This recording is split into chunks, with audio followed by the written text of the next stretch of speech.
Hey YouTube, late night truckers rant. Shoot man, y'all the best people to talk to. Shoot, if I ain't got nobody I can call to talk about what I'm going through on this truck, all I gotta do is record. YouTube, here I am to talk. Yeah, but I just wanted to talk about the TNT phase of Prime. Let me turn my music down, 'cause I be jamming, I do. Let me turn it down. But yeah, like I was saying, I want to talk about the TNT phase now.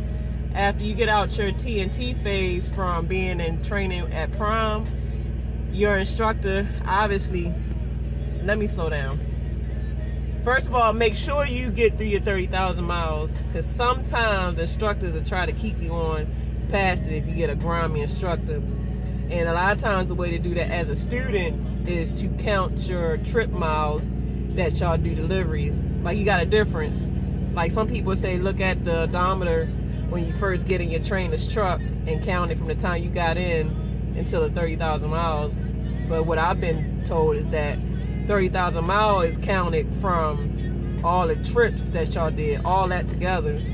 So a lot of times they'll send you like y'all deliveries, like each trip to the delivery or empty deadhead miles, all that calculated together has to be 30,000 miles. And sometimes, you know, trainers won't really let you see that. But just the easiest way, what I would do, what, you know, is not always accurate, but can kind of estimate if you're close to your 30,000, is just look at the dashboard. From the time you got in that truck until about the 30,000 mark, or a little more or a little less. And that's when you can know about, hey, can you call dispatch, because I'm at my 30,000 mark and I know that I feel like I'm doing good, no accidents, I've been learning, so it's time for me to go back to Springfield. Like, you sometimes as the student, you got to tell them, because if not, they sure won't tell you, because obviously they want to keep getting all the team drive miles that they getting off of you. So all instructors are not bad, don't get me wrong. I'm not saying all the trainers are grimy, but most of them are. So, okay, back to the TNT. Okay, after you finish your TNT training with Prime, the instructor has to drive you back to Springfield. Now, you got two ways to either get a hotel. You can get a hotel, which you had it when you first came to the program, but most likely, most of the time, they're always full. So they're gonna say it's full. So you have to go either across the street or next door. And I recommend going next door to the Oasis, because that Oasis is nice. All the rest of them is like rinky dink. I mean, it's a hotel, but it ain't like the Oasis. So if you have to go across the street or next door, what you will have to end up doing is either paying out of pocket or calling your dispatcher for them to write you a comp data check. And that's like an advancement that they advance you monies to pay for your hotel.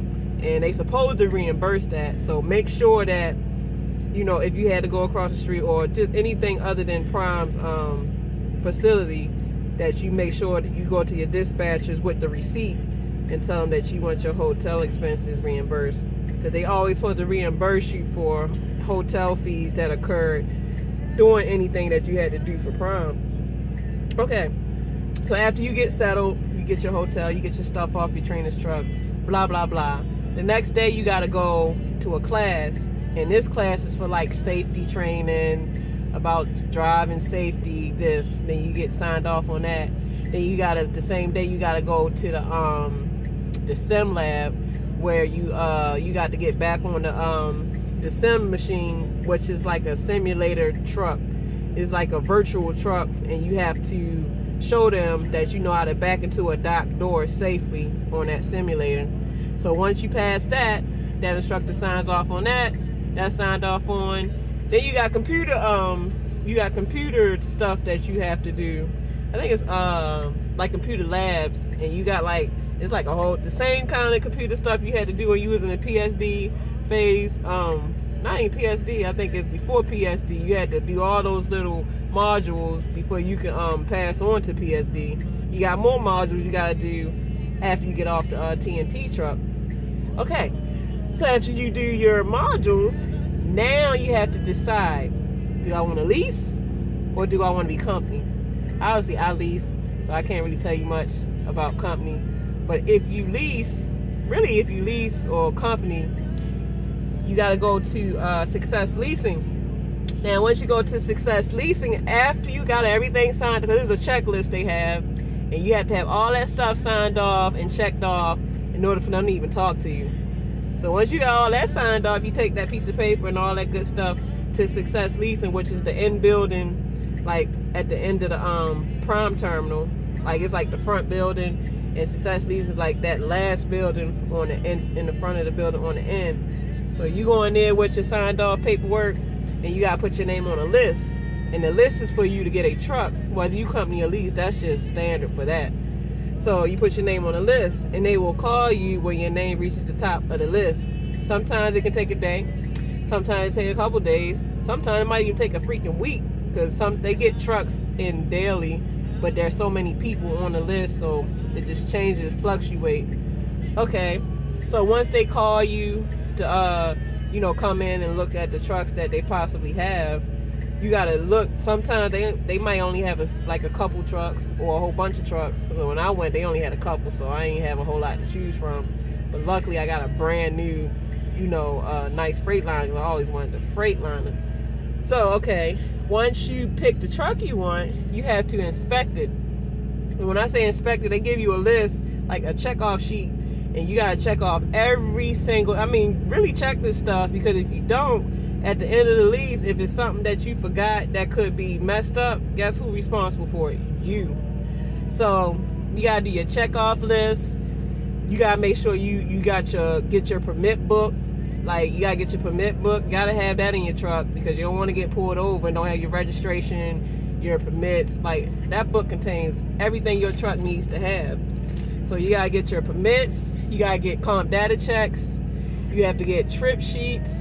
You gotta get load locks, and like, you have to get, like, depending on if you flatbed, tanker, or reef or whatever, there's equipment that's needed to do your job, and they will let you put it on, charge it to your account, because once you're in after TNT phase, they give you like an account, but it comes out your settlement at the end of the week. So they have a Prime store inside the terminal, so you can go to the Prime store and get stuff that you needed. And certain things you have to ask your dispatcher, hey man, you know, like I had to ask my dispatcher to get the refrigerator. Like, that's not, to me it's a necessity, but to them they consider like, okay, that's not a necessity, but I don't know why, but I had to ask them to get it approved for them to get it. So he approved me to get my fridge, so I got the fridge. I had to pay, I mean, it's my money, I gotta pay it back, so why can't I get it? And a lot of times too, when you get your truck, they're not gonna come with the top bunk mattress. Like, when you take it, like, because I had to take it over to I forget what it's called, but they install your refrigerator and your TV, and they have extra mattresses over there. So when you go and do the installation, you just say, hey, I'd like to know, do you have an extra mattress that, you know, that you just don't need? And they'll give it to you. And this brand, mine's brand new, it's still in the plastic and all. So first and foremost, for lease, do not sign as a lease person. I don't know about company. As a lease person, do not sign your contract until you know you about to ship out.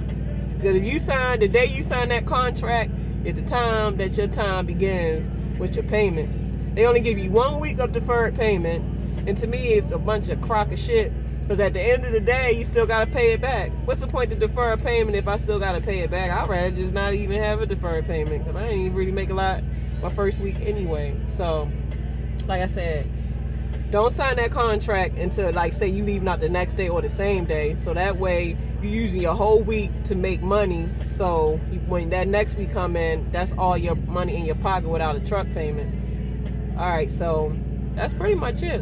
Permits, comp data check, get your trip sheets, get your load locks, get your stuff you need to perform your job, like a thermostat, a flashlight if need be, like I said, your load locks, your map, if you're gonna get a GPS. I mean, the list goes on, but as you be out here to know what you need, you'll know what you need. Like, you're gonna need reflective vests, you're gonna need like, there's a whole lot of stuff. I had to really write a list down and go over it, but like I said, permits, get your stuff for your truck, don't sign your lease until you're ready to go, do your modules, pass your class for the backing and the simulator. And yeah, that's pretty much it. And oh yeah, like when you first leave out, like if everything checks out, your truck is inspected well and there's nothing wrong with the truck you chose, like you have to drive through the bay doors to leave out the terminal. And you can fuel up. They have a fuel station within the bay you have to drive through to drive out, and they got cheaper fuel. So you give them your comp data card and they'll fuel up, and then they truck wash is like $10. So instead of paying like $30-40 for a truck wash like anywhere else, shoot, if your truck dirty or if you near the terminal, Prime terminal, go right in their terminal, pay $10 and get your truck washed. That's nice. So I think I pretty much covered everything. Most likely I probably done forgot some, because it's been some months now since I've been past the TNT phase, but I just thought I'd just, you know, let you guys know that. And time is of the essence. I'm about to make better time of it and lay down. So, alright, YouTube.